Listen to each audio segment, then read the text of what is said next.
Over the last 20 years, we've taken you into some of the world's best gardens, showcasing the plants, design, history and culture. So this series, we thought it was time to share some of our favourites just like this one. This garden that I'm in is considered to be one of the most beautiful gardens in France, and I would argue it is one of the most beautiful in the world. Giverny is something that everybody should experience at least once in their life.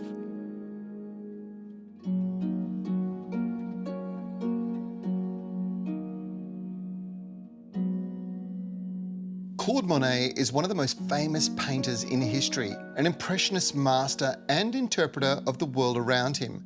From 1883 until his death in 1926, Monet lived here, where he built a small home within a beautiful garden that served as the scene for his most famous works.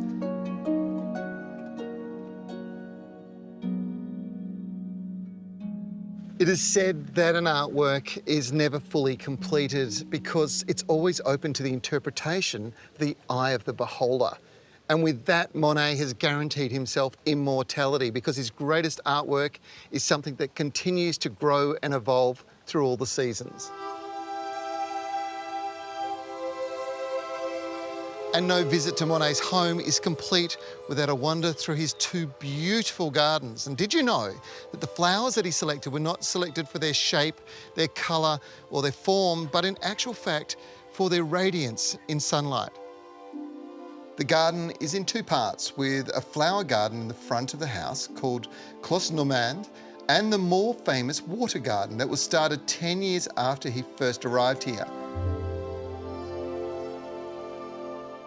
There are literally thousands of flowers in these gardens, including plants with colours that provide inspiration for Monet's paintings. Claude Monet didn't want a conformed style of garden. He wanted it to be wild and free-flowing. I suppose that openly creative look, forever changing. He, as he got older, became more and more fascinated with botany and collecting rare and unusual plants, sharing them with his friends. And he would often say that my garden takes up all of my money, but at the same time, it leaves me in raptures. It was with the approval of his local prefecture that Monet started digging the amazing ponds that would be the foundation to his water garden. It was much to the disdain of his local peasant neighbours, who were terribly worried that the exotic plant species that he was introducing might make their way into the river system and flow downstream and poison their water supply. Monet's water garden is stunning. The famous Japanese footbridge is festooned with twisting vines of wisteria. The water lilies, inspiration for Monet's Nymphaeus series, is still in bloom well into October. Later on, the pond would be enlarged to its present-day size. The water garden is full of symmetries and curves. It's inspired by the Japanese gardens that Monet knew from the prints he collected avidly. In his last 30 years, Monet created many of his most memorable works.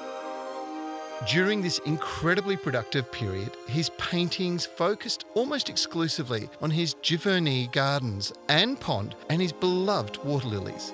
Monet was the most successful commercial artist of his time, and after his death in 1926, the value of his paintings went through the roof. In fact, a painting of the water lilies, a version of it, sold for $70 million recently. It's an incredible feat, but what is really obvious with Monet is his incredible artistry. His creative streak in building this amazing garden lives on with his spirit and his beautiful paintings.